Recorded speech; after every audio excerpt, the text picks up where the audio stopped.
Movie के शुरुआत में हम 14 साल के रॉजर को देखते हैं, जो समर वेकेशन में अपने घर लौट रहा होता है और उसको लेने के लिए उसकी मां ने अपनी एक मेड सबीता को भेजा था। तब रॉजर सबीता के उछलते हुए गुब्बारों को देखकर काफी उत्तेजित हो जाता है और सबीता भी उसके इरादे समझ चुकी थी, लेकिन वो उससे कुछ भी नहीं कहती। फिर ऐसे ही हिलते हिलते वो दोनों घर पहुंच जाते हैं, जहां रॉजर की पूरी फैमिली मेंबर्स उसका अच्छे से स्वागत करते हैं। और आगे हम देखते हैं कि रॉजर की एक बहन भी होती है जिसका नाम बर्था होता है। फिर बर्था रॉजर को जंगल की सैर कराने के लिए ले जाती है, जहां रॉजर की मुलाकात सबीता से होती है और सबीता को अचानक जोर की लग जाती है। इसीलिए वो वहीं खड़े खड़े रॉजर के सामने पौधों को पानी देने लगती है, जिसे देखकर रॉजर की आंखें फटी की फटी रह जाती है और सोचने लगता है कि भैंस की आंख, मैंने ये क्या देख लिया। उसके बाद रॉजर जब ये सब बातें सोचकर जंगल में टहल रहा था, तभी अचानक वो फिसलकर पास ही के एक झाड़ी में गिर जाता है और वहां उसे किसी लड़की की हंसने की आवाज सुनाई देती है। फिर वो देखता है कि उसी के घर की एक मेड उर्सुला किसी अनजान आदमी के साथ जंगल में इंटीमेट हो रही है। तभी उर्सुला रॉजर को देख लेती है और मुस्कुराने लगती है। तब रॉजर घबराकर वहां से भाग जाता है। फिर रात को रॉजर अपने फैमिली के साथ डिनर करने के बाद अपने रूम में सोने के लिए चला जाता है। तभी अचानक उसे अपने कमरे के बाहर कुछ खड़खड़ाने की आवाज सुनाई देती है और बाहर जाकर वो देखता है कि उसी के घर की एक मेड, जिसका नाम हेलेन होता है, उसको दरवाजे के पीछे से कोई बजा रहा है। फिर फटाफट काम पूरा होने के बाद हेलेन अपने कपड़े ठीक करके वहां से चली जाती है और यहाँ रॉजर किसी तरह अपने अरमानों को दबाकर सोने के लिए चला जाता है। फिर अगली सुबह बर्था रॉजर को एक नदी के किनारे लेकर जाती है, जहां उसके घर के सारे मेड्स नहाते हुए अपने सीक्रेट्स शेयर करते थे। फिर वो दोनों एक दूसरे से बात कर ही रहे थे कि तभी घर के सभी मेड्स नदी के किनारे आ जाते हैं, जिससे दोनों भाई बहन एक पेड़ के पीछे छुप जाते हैं। फिर सभी मेड्स आपस में बात कर ही रहे थे कि तभी नदी की दूसरी तरफ से 3 आदमी गुजरने लगते हैं और ये तीनों रॉजर के ही घर के नौकर थे। फिर वो तीनों हल्के होने के साथ साथ नदी के उस पार बैठी मेड्स को अपने अपने औजार दिखाने लगते हैं। पर उर्सुला भी कुछ कम नहीं थी और वो भी जोश में आकर अपने गुब्बारे उन्हें दिखा देती है और ये सब होता हुआ रॉजर भी एक पेड़ के पीछे छुपकर देख रहा होता है। फिर अगले दिन हम देखते हैं कि रॉजर की बड़ी बहन एलिसा अपने पिता के साथ घर आई होती है और घर के सभी फैमिली मेंबर्स अच्छे से उसका स्वागत करते हैं। फिर एलिसा सभी से गले मिलती है, लेकिन रॉजर से सिर्फ हाय हेलो कहकर अंदर चली जाती है। तब रॉजर अपने साथ में हुई इस भेदभाव के कारण काफी निराश हो जाता है और बर्था को रॉजर की निराशी समझ में आ जाती है और वो उसका मन बहलाने के लिए उसको एक चर्च में ले जाती है, जहां वो दोनों छत के ऊपर चढ़कर अपनी मासी की बातें सुनने लग जाते हैं और उसकी मानसी मार्गरेट चर्च के पादरी के सामने अपने पाप कन्फेस कर रही होती है, जिसमें वो फादर को बताने लगती हैं कि मुझसे एक बहुत बड़ा पाप हो गया है। दरअसल मेरा नेफ्यू रॉजर अपने समर वेकेशन के छुट्टी पर यहाँ आया है और जब से मेरे नैन उसके नैनों से टकराए हैं, मैं तब से उसकी दीवानी हो गई हूँ और कई बार तो मैंने खुद को उसके साथ इंटीमेट होते हुए भी इमेजिन किया है। फिर ये सारी बातें छत के ऊपर छिपा रॉजर ध्यान से सुन रहा था, जिसे सुनकर वो काफी खुश हो जाता है और सोचने लगता है कि कोई तो है इस घर में जो मेरे बारे में भी सोचता है। और वो ये सोच ही रहा था कि तभी अचानक वो छत से नीचे गिर जाता है, जिससे उसका भांडा फूट जाता है। उसके बाद मार्गरेट और फादर रॉजर की मां को उसके बारे में सब कुछ बता देते हैं, जिसे सुनकर रॉजर की मां बहुत गुस्सा हो जाती है और वो अपने नौकर से झाड़ की मुट्ठी लाने के लिए कहती है। फिर वो झाड़ की मुट्ठी मार्गरेट को पकड़ाकर कहती है कि तुम उसके पिछवाड़े में 10 फटके लगाओ, यही उसकी सजा है। जिससे सुनकर मार्गरेट उस झाड़ की मुट्ठी से रॉजर के पिछवाड़े पर 10 जोरदार फटके लगाने लगती है। इसी दौरान एलिसा का मंगेतर रोलैंड वहां पर पहुंच जाता है और वो रॉजर को इस हालत में देखकर मन ही मन हंसने लगता है और अब फटके खाने के बाद रॉजर का पिछवाड़ा लाल हो जाता है। इसीलिए वो रात को पेट के बल सोने लगता है, लेकिन तभी उसको फिर से बर्तनों की आवाज सुनाई देती है। इसीलिए वो देखने के लिए बाहर जाता है और इस बार भी वो देखता है कि हेलेन को कोई पीछे से बजा रहा है, लेकिन हमें ये पता नहीं चलता कि वो मिस्टर इंडिया आखिर है कौन। पर इस बार रॉजर के साथ साथ फ्रैंक भी इस नजारे को एंजॉय कर रहे थे। इसीलिए इसके बारे में पता करने के लिए रॉजर फ्रैंक के कमरे में जाने लगता है जहां फ्रैंक अपने पैंट में हाथ डालकर दूरबीन से चांद सितारों का मिलन देख रहे थे। तब रॉजर को अपने कमरे में देखकर फ्रैंक चौंक जाते हैं और अपने कमरे से चले जाते हैं।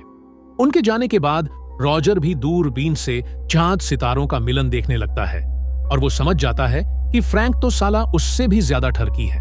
फिर उसको टेबल पर एक अश्लील कहानियों की एक किताब मिलती है, जिसको लेकर वो वहां से चला जाता है। जब वो अपने कमरे की तरफ जा रहा होता है, तभी उसे अपने पेरेंट्स के कमरे के बाहर कुछ आवाजें सुनाई देती है। इसीलिए वो की होल से अंदर झांकने की कोशिश करता है, लेकिन तभी रोलैंड उसको झांकते हुए पकड़ लेता है। तब रॉजर उससे रिक्वेस्ट करता है कि प्लीज मेरे पेरेंट्स को इसके बारे में कुछ मत कहना, तुम जैसा कहोगे मैं वैसा करूंगा। जिसे सुनकर रोलैंड रॉजर से अपना गाड़ी साफ करवाने लगता है। फिर अगले सीन में हम देखते हैं कि रॉजर अपनी बहन एलिसा और रोलैंड से बातें कर रहा था। तभी रोलैंड रॉजर से कहता है कि देखो मेरे जूते कितने गंदे हो गए हैं, इसे अच्छी तरह से साफ कर दो। लेकिन रॉजर ऐसा करने से मना कर देता है। तब रोलैंड गुस्सा होकर रॉजर की मां को उसके बारे में बता देता है कि कल रात ये ठरकी आपके कमरे में झांक रहा था। जिसे सुनकर रॉजर की मां गुस्सा हो जाती है और वो रॉजर को घर से बाहर चले जाने के लिए कहती है। तब रॉजर मौका देखकर अश्लील कहानियों वाला किताब अपनी बहन एलिसा के किताब के साथ एक्सचेंज कर देता है। फिर वो बाहर छुपकर एलिसा को वो किताब पढ़ते हुए देखता है और एलिसा भी उस किताब को पढ़कर उसके मन में लड्डू फूटने लगते हैं। इधर रॉजर के अरमान भी जाग जाते हैं। इसीलिए वो उर्सुला के पास जाता है, जो किचन में अपना काम कर रही थी। फिर रॉजर झट से उर्सुला को पीछे से पकड़ लेता है। तब उर्सुला डरकर उसके सर पर एक प्लेट तोड़ देती है, जिससे रॉजर को दिन में ही तारे नजर आ जाते हैं। तब उर्सुला देखती है कि ये तो अपना रॉजर है और वो रॉजर के साथ इंटीमेट होने के लिए मान जाती है। लेकिन तभी दूसरी मेड वहां पर आ जाती है, इसीलिए रॉजर को वहां से भागना पड़ता है। उसके बाद हम देखते हैं कि एक पोस्टमैन वहां पर आता है और चिल्ला चिल्ला कर कहता है कि जंग छिड़ गई है, जंग छिड़ गई है। दरअसल जर्मनी ने फ्रांस के ऊपर जंग का ऐलान कर दिया है, जिसे सुनकर सभी लोग वहां पर इकट्ठा हो जाते हैं और अगले दिन गांव के सभी मर्दों को जंग लड़ने जाना था।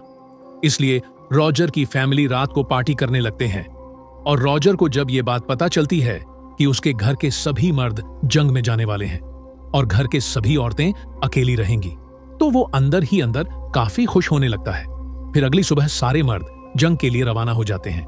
इसीलिए रॉजर सबसे पहले उर्सुला को अपने जाल में फंसाता है, पर उर्सुला तो पहले से ही रॉजर को पसंद करती थी।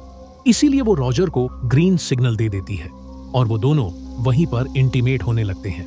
फिर अगले दिन हम रॉजर की मेड केट को देखते हैं, जो एक नदी के किनारे बैठी होती है। तभी अचानक रॉजर भी नदी से बाहर निकलता है और केट को अपने बातों में फंसाकर उसके साथ वही नदी के किनारे इंटीमेट होने लगता है। और अब रॉजर की हिम्मत बढ़ गई थी। वो अपने घर के सभी लड़कियों के साथ इंटीमेट होने का प्लान बनाता है। फिर रात को हम देखते हैं कि रॉजर की मासी मार्गरेट सोने के लिए अपने कमरे में जाती है, लेकिन वो देखती है कि रॉजर पहले से ही उसके कमरे में बैठा हुआ है। तब रॉजर कहता है कि मुझे पता है आप विर्जिन हो, इसलिए मैं आपकी मदद करने के लिए आया हूं। पर पहले तो मार्गरेट मना करती है, लेकिन कुछ देर के चुम्मा छाती के बाद वो खुद को रोक नहीं पाती और दोनों वहीं पर इंटीमेट होने लगते हैं। इसके बाद हम हेलन को देखते हैं, जो चाय नाश्ता लेकर उस दरवाजे के पास आती है। लेकिन इस बार मिस्टर इंडिया गायब था, क्योंकि वो भी जंग लड़ने के लिए गया था। इसलिए कोई और चारा ना होने के कारण वो सीधा रॉजर के कमरे में जाती है। अब रॉजर भी उसकी ख्वाहिश पूरा करता है और उसके साथ इंटीमेट होने लगता है। फिर अगले दिन जब बर्था और रॉजर बगीचे में बैठे हुए होते हैं, तब रॉजर की नजर उसकी बड़ी बहन एलिसा पर पड़ती है। इसलिए वो तुरंत उसके पास जाता है और वो एलिसा को भी अपने जाल में फंसा लेता है। पर एलिसा पहले ये सब करने से मना करती है, लेकिन अश्लील कहानियां पढ़ने की वजह से वो भी खुद को रोक नहीं पाती और वो दोनों वहीं पर इंटीमेट होने लगते हैं। उसके बाद हम देखते हैं कि घर की सभी लड़कियां लाइन लगाकर रॉजर के कमरे में जाती हैं और खुद को संतुष्ट करके बाहर निकलती है। फिर एक दिन खुले में एंजॉय करने के बाद एलिसा रॉजर से कहती है कि मैं प्रेग्नेंट हो गई हूं, जिसे सुनकर रॉजर की फटकर हाथ में आ जाती है। तभी वो दोनों देखते हैं कि रोलैंड प्लेन में बैठकर घर वापस आ गया है। दरअसल जंग खत्म हो चुकी थी और सारे मर्द वापस आ चुके थे। फिर रॉजर सोच ही रहा था कि इससे कैसे बाहर निकला जाए, कि तभी उर्सुला उसके पास आकर कहती है कि मैं भी प्रेग्नेंट हो गई हूं। फिर कुछ देर बाद उसकी मासी भी आकर कहती है कि मैं भी प्रेग्नेंट हो गई हूं। उसके बाद रॉजर को एक आइडिया आता है और वो एलिसा के पास जाकर उससे कहता है कि तुम प्लीज रोलैंड को सिड्यूस करो और जैसे तैसे करके आज रात उसके साथ इंटीमेट हो जाओ। फिर रॉजर अपनी मासी के पास जाता है और कहता है कि तुम प्लीज फ्रैंक के साथ शादी कर लो क्योंकि वो आपको बहुत चाहते हैं और आपका बहुत ख्याल रखेंगे। तब मार्गरेट भी मान जाती है। उसके बाद वो उर्सुला को भी एक नौकर के साथ शादी करने के लिए मना लेता है। फिर अगले दिन तीनों लड़कियों की एक साथ शादी हो जाती है और किसी को कानो कान भी ये खबर नहीं लगती कि रॉजर ने क्या गुल खिलाया है। फिर कुछ दिन बाद रॉजर की समर वेकेशन खत्म हो जाती है और वो अपने बोर्डिंग स्कूल वापस जाने के लिए तैयार हो रहा होता है। तभी हेलेन वहां आती है और उससे कहती है कि मैं भी प्रेग्नेंट हूं, जिस पर रॉजर कहता है कि तुम टेंशन मत लो, मैं तुम्हारे लिए भी एक दुल्हे का इंतजाम कर दूंगा। जिस पर हेलेन कहती है कि इसकी कोई जरूरत नहीं, मैं यहाँ के किसी भी एक मर्द को चुन लूंगी। फिर अगली सुबह रॉजर अपने बोर्डिंग स्कूल के लिए निकल जाता है और इसी के साथ ये मूवी यहीं पर खत्म हो जाती है।